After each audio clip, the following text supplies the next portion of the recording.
अस्सलाम वालेकुम स्टूडेंट, कैसे हैं आप लोग। उम्मीद करता हूँ सब लोग ठीक होंगे, खैरियत से होंगे। तो स्टूडेंट, आज की इस वीडियो में हम data communication CS601 lecture number 11 देखेंगे। तो करते हैं आज का लेक्चर स्टार्ट। तो स्टूडेंट, आज के लेक्चर में हम टॉपिक नंबर 49 से टॉपिक नंबर 53 तक जो है वो अपने टॉपिक्स कवर करेंगे। इसमें हमारा जो है फर्स्ट टॉपिक है डाटा रेट लिमिट। इसके हम डेफिनेशन देखेंगे। बेसिकली डाटा रेट लिमिट क्या होता है स्टूडेंट। ये जो आपको लेक्चर प्रोवाइड किए जा रहे हैं ये CS601 पावर पॉइंट स्लाइड के हिसाब से आपको लेक्चर प्रोवाइड किए जा रहे हैं। तो इन्हीं में से आपके पेपर और MCQs वगैरह और असाइनमेंट वगैरह आती हैं। देखें, data rate limit mean how much data can be transfer over transmission medium our channel. It can be depend on 3 factor. वो कह रहे हैं कि ट्रांसमिशन मीडियम में से कितना डाटा जो है वो आपका ट्रांसफ़र हो सकता है। आपके पास एक ट्रांसमिशन मीडियम है, उस मीडियम में से कितना डाटा जो है वो ट्रांसफ़र हो सकता है, इसको कहते हैं डाटा रेट लिमिट। वो ये डिपेंड करता है 3 फैक्टर्स पे। वो 3 फैक्टर कौन से हैं? बैंडविड्थ है, लेवल ऑफ सिग्नल है, लेवल ऑफ नॉइज है। ठीक है। अब अगर आपसे MCQs में पूछा जाता है कि आपका डाटा रेट लिमिट कितने फैक्टर पे डिपेंड करता है, तो आपने आंसर देना है 3 फैक्टर पे। अगर आपसे 3 नंबर का क्वेश्चन पूछा जाए कि 3 फैक्टर लिखें डाटा रेट लिमिट के, देन फिर आप ये नेम्स लिख के आएंगे, bandwidth and level of signal, level of noise. ठीक है। तो उम्मीद है आप लोगों को समझ आ गई होगी कि डाटा रेट लिमिट क्या होता है। फिर से डेफिनेशन रिपीट करता हूँ कि data rate limit mean how much data can be transfer over transmission medium. It's mean ये होता है कि कितना हमारा डाटा जो है ट्रांसमिशन मीडियम से या फिर हमारे चैनल में से ट्रांसफ़र हो सकता है। इससे नेक्स्ट हमारा टॉपिक है, इसमें यह है कि the data rate limit can be calculated by 2 methods. अब देखें ना, ट्रांसमिशन मीडियम या फिर चैनल में से जितना भी डाटा ट्रांसफ़र होना है वो हमें कैसे पता चलेगा कि इतना हमारा डाटा जो है वो ट्रांसफ़र हो सकता है। देखिए ना, एक ट्रांसमिशन मीडियम तो है और इसकी लिमिट भी है कि इतना डाटा उसमें से ट्रांसफ़र हो सकता है, लेकिन हमें कैसे पता चलेगा कि ये कितना डाटा जो है वो ट्रांसफ़र हो सकता है। इसके लिए इसको कैलकुलेट करने के लिए 2 मेथड रखे गए हैं। अगर आपसे MCQs पूछा जाए the data rate limits can be calculated by dash method, तो आपने बताना है 2 मेथड जो हैं वो यूज़ होते हैं डाटा रेट लिमिट को कैलकुलेट करने के लिए। अब देखें, अगर आपसे 3 नंबर का क्वेश्चन पूछा जाए कि डाटा रेट लिमिट के 2 मेथड्स के नेम लिखें, तो आप वहाँ पे नेम लिख के आएंगे नेक्वेस्ट एंड शैनन का। ठीक है। और साथ में आप इनके फार्मूलाज लाजमी लिखेंगे ताकि जो है आपको फुल मार्क्स जो है वो आपके शार्प क्वेश्चन के मिलें। अगर लॉन्ग पूछा जाए तो देन फिर आप एग्जाम्पल भी देंगे। अब हम बात करते हैं कि फर्स्ट इसमें डाटा रेट लिमिट को कैलकुलेट करने का फर्स्ट फार्मूला क्या है। तो ये देखें फ्रेंड, ये आपका फर्स्ट फार्मूला है, bit rate equal to 2 multiply bandwidth multiply log base 2L। यहाँ पे L क्या है? लेवल ऑफ सिग्नल है, ये वाले। ठीक है। L मीन क्या है? यहाँ पे लेवल ऑफ सिग्नल है। आपके फार्मूलाज में L मीन क्या है? Level of signal. तो यहाँ पे आपका फार्मूला जो नेक्वेस्ट का है वो ये है। और नेक्वेस्ट का फार्मूला कब लगेगा? जब आपकी नॉइज जो है वो इक्वल टू 0 होगी, तब आपका जो फार्मूला है वो नेक्वेस्ट का लगेगा। ये अब हम एग्जांपल में देखेंगे कि कैसे आपको पता चलेगा कि नेक्वेस्ट का फार्मूला लगाना है या फिर शैनन का फार्मूला लगाना है डाटा रेट लिमिट को कैलकुलेट करने के लिए। फर्स्ट ऑफ ऑल तो देखें, अगर आपको फार्मूला याद होगा ना नेक्वेस्ट का फार्मूला क्या है? Bit rate equal to 2 multiply bandwidth multiply log 2L। अब इसके रिलेटेड हम एक क्वेश्चन भी देखेंगे। इसमें क्वेश्चन ये है कि अ नॉइज लेस चैनल। अब बात यहाँ पे हो गई नॉइज लेस चैनल की, तो मतलब ये है कि नॉइज 0 है, नॉइज इक्वल टू 0। तो आपको समझ जाना चाहिए जब उन्होंने कहा कि एक चैनल है नॉइज लेस, उसमें नॉइज नहीं है, तो समझ जाएं कि नॉइज इक्वल टू 0 है और इसमें फार्मूला कौन सा लगना है? नेक्वेस्ट का। with the bandwidth of 3000 MHz transmitting a signal with 4 signal level। अब यहाँ पे आपको सिग्नल लेवल भी बता दिए गया फार्मूले में आपकी बैंडविड्थ थी वो भी बता दी गई, और आपसे पूछा गया है बिट रेट फाइंड करना है आपने। अब ये देखें कि बिट रेट तो यहाँ पे लिखा हुआ है, ये तो हमने फाइंड करना है, और इस पूरे फार्मूला को इंप्लीमेंट करेंगे देन फिर आपका बिट रेट जो है वो निकल आएगा। अब देखें यहाँ से बड़ी प्रॉब्लम ये है कि आपको पता कैसे चलेगा कि फार्मूला किसका लगाना है। मैं आपको पहले ही बताया कि नेक्वर्स का फार्मूला जो है वो नॉइज इक्वल टू 0 है। तो यहाँ पे क्वेश्चन में आपसे कहा गया है कि नॉइज लेस चैनल है, देन फिर आप समझ जाएंगे कि ये आपका नॉइज वाला फार्मूला लगेगा, और बिट रेट फाइंड करने का भी यही फार्मूला है। अब देखते हैं ज़रा फार्मूला इंप्लीमेंट करते हैं। देखें bit rate equal to 2 multiply 3000 multiply log 2 log base 4, ठीक है, बेस 2 है और इसको 4 हमने इसका लॉग लेना है, ठीक है, 4 का। तो ये आपका फार्मूला है, इसको अगर आप इंप्लीमेंट करते हैं कैलकुलेटर पे तो देन फिर आपका आंसर जो है वो ऑलमोस्ट निकल आएगा। इसके लिए आपने यहाँ पे जाना है अपने सर्च बॉक्स में और CA लिखेंगे तो आपको कैलकुलेटर नज़र आ जाएगा। इस पर क्लिक करेंगे तो आपके पास यहाँ पे जो कैलकुलेटर ओपन होगा वो स्टैंडर्ड होगा कुछ इस तरह का।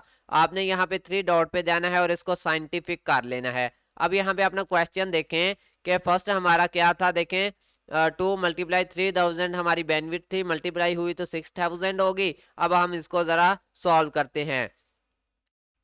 सबसे पहले आप यहाँ पे 4 क्लिक करें, इसका इन ले लें, फिर आपने यहाँ पे डिवाइड करना है, देन फिर 2 क्लिक करें क्योंकि 2 की बेस से हम ले रहे हैं, देन फिर इन क्लिक करें और इसको कर दें इक्वल। जब आपका इक्वल आ जाए और देन मल्टीप्लाई आपने 600 से कर देना है।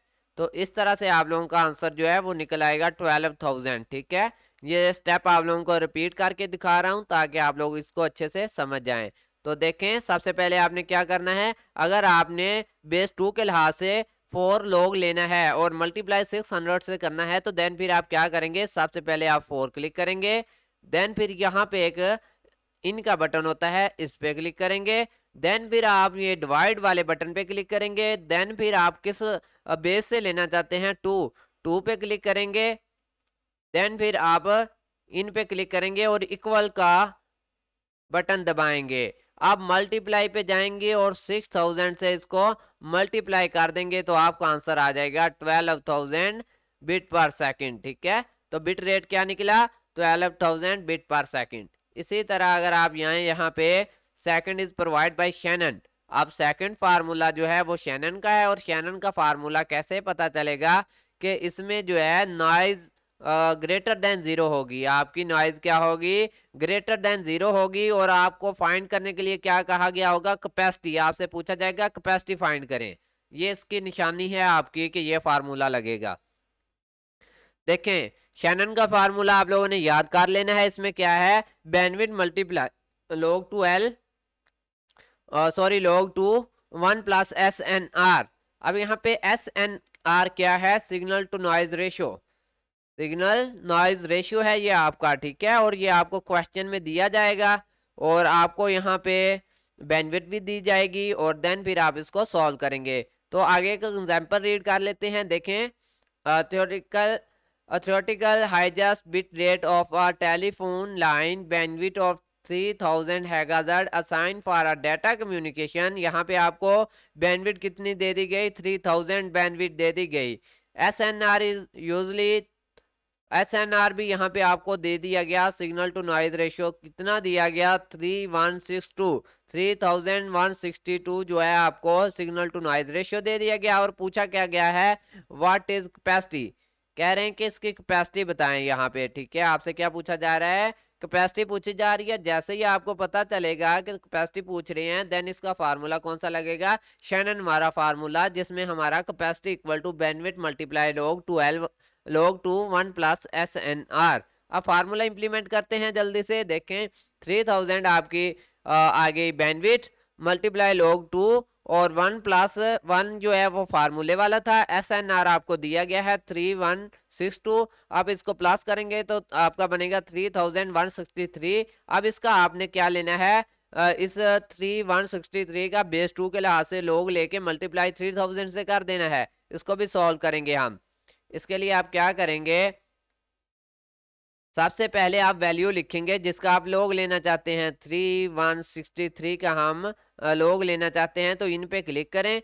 अब इसको डिवाइड का बटन दबाएं और देन फिर आप किस बेस से लेना चाहते हैं, बेस 2 दबाएं और फिर इन दबाएं, देन इक्वल कर दें। अब जो आपकी वैल्यू इक्वल हो जाएगी उसको मल्टीप्लाई आप कर दें 3000 से। 3000 आपका अलग वैल्यू है, उससे मल्टीप्लाई करेंगे तो आपका आंसर निकल आएगा। ये देखें, ये आपका आंसर निकल आया। 34,881 आपका आंसर है। ठीक है, 34,881 बिट्स पर सेकंड कैपेसिटी है इसकी।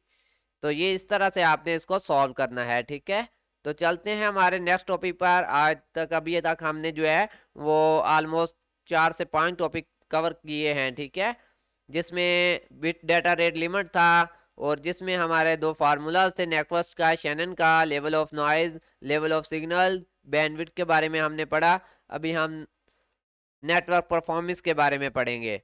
देखें नेटवर्क परफॉर्मेंस क्या होता है।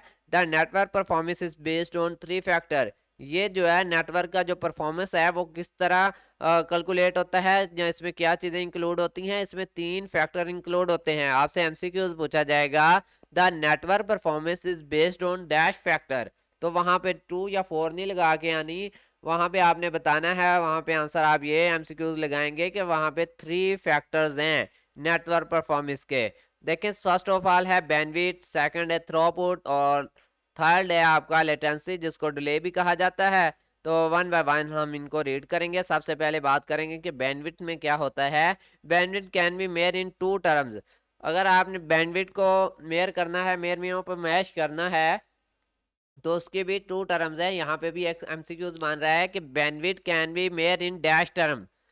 बैंडविड्थ आपकी 2 टर्म में जो है वो क्या होती है, मैच की जाती है। बैंडविड्थ इन हर्ज ये आपकी फर्स्ट टर्म है, बैंडविड्थ इन बिट्स ये आपकी सेकंड टर्म है। ठीक है, अब बात करते हैं थ्रूपुट की कि बेसिकली थ्रूपुट क्या होता है, और इसकी हम एग्जांपल वगैरह भी देखेंगे और फर्क भी देखेंगे कि बैंडविड्थ और थ्रूपुट में कितना फर्क होता है। तो देखें थ्रूपुट क्या है। The throughput is how fast we can actually send data through a network. Throughput का मतलब है कि हम कितनी तेजी से अपना डाटा जो है वो किसी भी नेटवर्क के जरिए सेंड कर सकते हैं। लेक्चर नंबर 2 में मैंने आपको पढ़ाया था कि थ्रूपुट को हम रिप्रेजेंट करते हैं केबी से, एमबी से, गीगाबाइट से, जीबी से। तो बेसिकली ये आपकी स्पीड को बताता है कि आप कितनी तेजी के साथ डाटा जो है वो किसी नेटवर्क पर सेंड कर सकते हैं, चाहे वो स्पीड केबी में हो, चाहे वो स्पीड एमबी में हो, चाहे वो स्पीड गीगाबाइट में हो, या फिर वो मेगाबाइट में हो। बेसिकली थ्रूपुट क्या करता है, रिप्रेजेंट करता है आपकी स्पीड को कि आपके नेटवर्क पर जो डाटा है वो एक्चुअली कितनी तेजी के साथ ट्रांसफर हो सकता है। तो देखें throughput T BPS is always less than bandwidth. यहाँ पे जो है तल्लक बताया जा रहा है। अगर आपसे पूछें कि बैंडविड्थ के साथ थ्रूपुट का तल्लक क्या है, तो आप लिखेंगे कि थ्रूपुट जो है उसकी जो बिट पर सेकंड स्पीड होती है वो बैंडविड्थ से कम होती है। यानी कि throughput BPS is always less than bandwidth. BPS क्या है, बिट पर सेकंड स्पीड है आपकी, जो कि बैंडविड्थ से कम होती है। जहां पे थ्रूपुट को टी से डोनेट किया गया है, बैंडविड्थ को बी से डोनेट किया गया है। अब जरा लेटेंसी की डेफिनेशन पढ़ेंगे। The time period to send a signal from source to destination. अब डिले या लेटेंसी क्या होता है, ये वो टाइम होता है जो कि आपको दरकार होता है एक सिग्नल एक जगह से दूसरी जगह तक सेंड करने के दरमियान। फॉर एग्जांपल एक सोर्स वो मंजिल होती है जहां से सिग्नल सेंड किया जाता है, डेस्टिनेशन वो मंजिल होती है जहां पे आपका सिग्नल पहुंचता है। तो बेसिकली लेटेंसी एंड डिले में क्या है कि यहाँ पे फर्क है ये कि सॉरी लेटेंसी एंड डिले एक ही है। इसकी डेफिनेशन ये है कि आपका जो टाइम दरकार होता है ना सिग्नल को एक जगह से दूसरी जगह तक ट्रांसफर करने में, वो आपका होता है लेटेंसी या फिर डिले। यहाँ से सिग्नल चला, यहाँ तक मैंने सेंड किया, जितना इसका टाइम दरकार हुआ वो बना इसका डिले या लेटेंसी। तो बेसिकली हम नेटवर्क के लिहाज से पढ़ रहे हैं कि नेटवर्क पर हमारा सिग्नल एक जगह से जब दूसरी जगह तक ट्रांसफर होता है और इस सिग्नल को जितना भी टाइम लगता है एक जगह से दूसरी जगह तक पहुंचने में, वो आपका क्या होता है, लेटेंसी या फिर डिले कह लें। It depend on propagation time. ये आपके 3 से 4 चीज़ों पे डिपेंड होता है, जिसमें processing time, propagation time, transmission time, going time, ठीक है।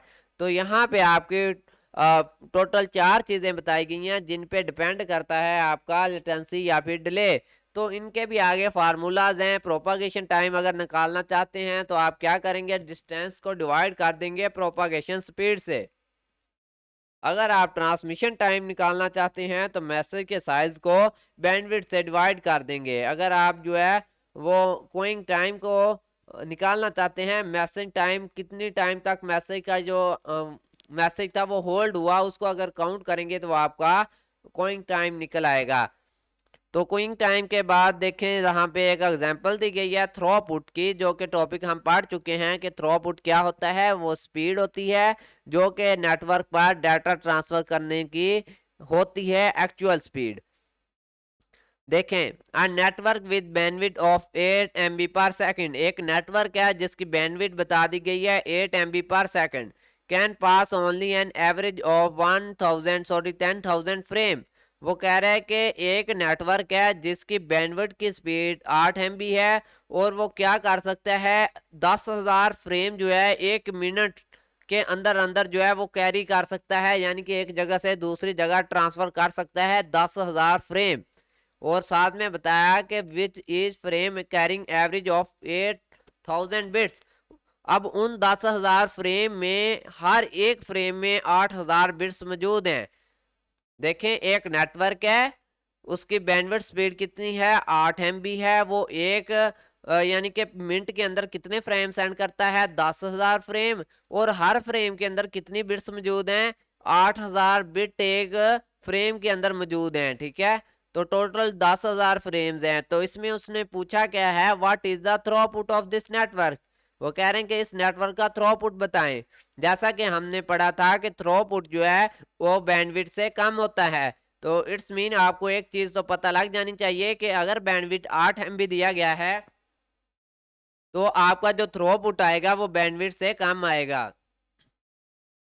अभी आप फार्मूला यहाँ पे याद करेंगे, थ्रोपुट एग्जाम्पल, ठीक है। इसका थ्रोपुट का फार्मूला देखें, नंबर ऑफ फ्रेम इन पर मिनट, एक मिनट के अंदर कितने फ्रेम सेंड हो रहे हैं, डिवाइडेड बाय या फिर मल्टीप्लाई नंबर ऑफ बिट्स पर सेकंड, एक सेकंड में कितने बिट्स जो है वो ट्रांसफर हो रहे हैं उससे मल्टीप्लाई करेंगे आप, देन फिर जो है वो आपका थ्रोपुट निकलेगा। देखें यहाँ पे नंबर ऑफ फ्रेम इन पर मिनट कितने हैं, 10,000 फ्रेम, जो कि हम ऊपर क्वेश्चन में पढ़ चुके हैं। उसको मल्टीप्लाई करें नंबर ऑफ बिट्स पर सेकंड, एक सेकंड के अंदर कितनी बिट्स जो हैं वो सेंड हो रही हैं, वो आपकी हैं 8,000, ठीक है। 8,000 बिट्स 1 सेकंड के अंदर ट्रांसफर हो रही हैं। तो वो कह रहे हैं कि इनको जो है निकालें, इनका थ्रोपुट निकालें। तो देखें आपका जो आंसर बना वो इसको मल्टीप्लाई अगर करें तो ऑलमोस्ट 8,000,000,000 ये आपका आंसर निकल आया। इसको आप डिवाइड करेंगे 60 से। फर्स्ट ऑफ ऑल आपका आंसर किस में था, MB में था। देन आप इसको बिट्स में चेंज करेंगे और देन इसको देखें, पहले इसमें आपका आंसर जो निकला है वो क्या है, बिट पर सेकंड में। बिट पर सेकंड में आंसर निकलने के बाद आपने इसको कन्वर्ट करना है MB में। देन फिर आप इसको कैसे कन्वर्ट करते हैं ये ज़रा मैं आप लोगों को अभी समझा देता हूँ। इसके लिए आप कैलकुलेटर ओपन करेंगे। कैलकुलेटर ओपन करने के लिए आप जस्ट CA लिखेंगे, कैलकुलेटर आपको नज़र आ जाएगा। इसको ओपन करते ही आपने यहाँ पे कितनी वैल्यू थी, 1 थी, 333, देन फिर 333 एंड 33 आई थिंक जी। इसको आप डिवाइड करेंगे ना 1000 से, तो आपकी जो बिट पर सेकंड की स्पीड है वो चेंज हो जाएगी किसमें, MB में। तो देखें यहाँ पे मैंने इसको डिवाइड कर दिया 1000 से, तो ये किस में चेंज हो जाएगा, ये चेंज हो गया है अभी जो है वो MBs में, ठीक है। अब फिर इसको मैं जो है वो डिवाइड कर दूंगा 1000 के साथ, फिर से डिवाइड करूंगा ताकि जो है इसको मज़ीद जो है वो देखें 1.33 MB, ठीक है। इस तरह से आप इसको जो है वो डिवाइड करते जाएंगे और आपकी स्पीड जो है वो कन्वर्ट होती जाएगी। जैसे जैसे आप इसको मज़ीद करेंगे डिवाइड, आपकी स्पीड जो है वो गीगाबाइट तक चली जाएगी, ठीक है, इस तरह से। तो इस तरह से आप लोगों ने इसको सॉल्व करना है, ठीक है। बहुत इजी क्वेश्चंस है। तो इसमें आई थिंक हम इसको दोबारा करेंगे क्योंकि यहाँ पे एक प्रॉब्लम होगी कि यहाँ पे डॉट लगा हुआ था, हमने नहीं इधर नज़र की। यहाँ पे जो है वो वैल्यू कुछ यहाँ तक थी, आगे तो डॉट आ गया था, आगे तो वैल्यू डॉट आ गया था ना। हम यहाँ से दोबारा लेंगे वैल्यू, देखें 1 3 3 और देन फिर आप इसको डॉट लगाएंगे और देन फिर इसको डिवाइड करेंगे आप 1000 के साथ। अब अगर मैं इनको 1000 से डिवाइड करूंगा, अब मेरा जो आंसर है वो बिल्कुल एक्यूरेट आएगा, ठीक है। इस तरह से आप लोगों ने भी इसको जो है वो डिवाइड कर लेना है अपनी एमबीज में। अब देखें यहाँ पे आंसर आपका 1 यहाँ पे इतना आंसर जो है आपका 1.33 MB जो है वो थ्रोपुट निकल आया। और अब देखें एक चीज़ जो मैं आपको बार बार बता रहा हूँ कि आपका थ्रोपुट का MB से कम होता है बैंडविड्थ से। आपके थ्रोपुट की MB जो है वो बैंडविड्थ से कम होती है। तो यहाँ पे देखें थ्रोपुट जो है वो बैंडविड्थ से कम निकला है।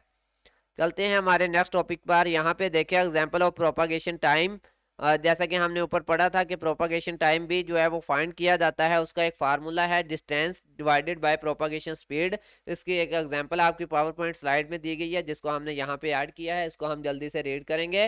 What is the propagation time if the distance between the 2 point is 12,000 kilometre. वो कह रहे हैं कि अगर 2 पॉइंट हैं सोर्स एंड डेस्टिनेशन, उनके दरमियान 12,000 किलोमीटर का फासला है, तो आप बताएं कि उनका प्रोपागेशन टाइम क्या होगा। जबकि प्रोपागेशन स्पीड कितनी है 2.4 मल्टीप्लाई 10 की पावर 8। आपको जो है वो प्रोपागेशन स्पीड भी बता दी गई है। आपने सिर्फ जो है वो क्या करना है, प्रोपागेशन टाइम फाइंड करना है, डिस्टेंस भी आपको बताया गया है। तो प्रोपागेशन टाइम को फाइंड करने का फार्मूला हम यहाँ से पढ़ चुके हैं, distance divided by propagation speed. अब देखें डिस्टेंस कितना है 12,000 किलोमीटर हमने ले लिया। अब प्रोपागेशन स्पीड जो है वो आपको बताई गई है 2.4 मल्टीप्लाई 10 की पावर 8, वो भी आपने ले ली, ठीक है। अब फर्स्ट ऑफ ऑल आपने क्या करना है, आपने जो आपको वैल्यू दी गई थी वो किलोमीटर में थी, उसको मीटर में कन्वर्ट करने के लिए 10,000 के साथ मल्टीप्लाई करवाना है। ये आपके मीटर निकल आए, इतने मीटर को फिर आप जो है उसको करेंगे, इसके साथ डिवाइड करेंगे। आपकी जो वैल्यू दी गई है 2.4 मल्टीप्लाई 10 की पावर 8, 10 की पावर 8 लेंगे कैलकुलेटर पे, तो देन फिर आपका ये आंसर निकल आएगा। अब इसको मल्टीप्लाई करेंगे 2.4 से, देन फिर ये आंसर इस तरह से हो जाएगा। और यहाँ पे आपकी स्पीड जैसा कि आपको ऑलरेडी बता दी गई है, तो देन फिर ये आपका कितना निकल आया 0.5। अब 0.5 को आप मिली सेकंड में चेंज करने के लिए क्या करेंगे, 100 पे डिवाइड कर देंगे। 0.5 को जैसे आप 100 पे डिवाइड करते हैं तो आपका आंसर निकल आता है 50 मिली सेकंड, ठीक है। तो देन इस तरह से आप क्या निकालेंगे, प्रोपागेशन टाइम निकाल पाएंगे। ये इसका कुछ फार्मूला था प्रोपागेशन टाइम को फाइंड करने का। और स्टूडेंट ये था आज का हमारा लेक्चर जो कि ऑलमोस्ट कंप्लीट हो चुका है। ये आपको एक्सरसाइज दी जा रही है, अगर आप चाहें तो ये क्वेश्चन सॉल्व कर सकते हैं, ठीक है। देन फिर आपको इससे अच्छी प्रैक्टिस हो जाएगी। तो मिलते हैं न्यू वीडियो में, तब तक के लिए अल्लाह हाफिज़, फीमानिल्लाह, अपना ख्याल रखिएगा।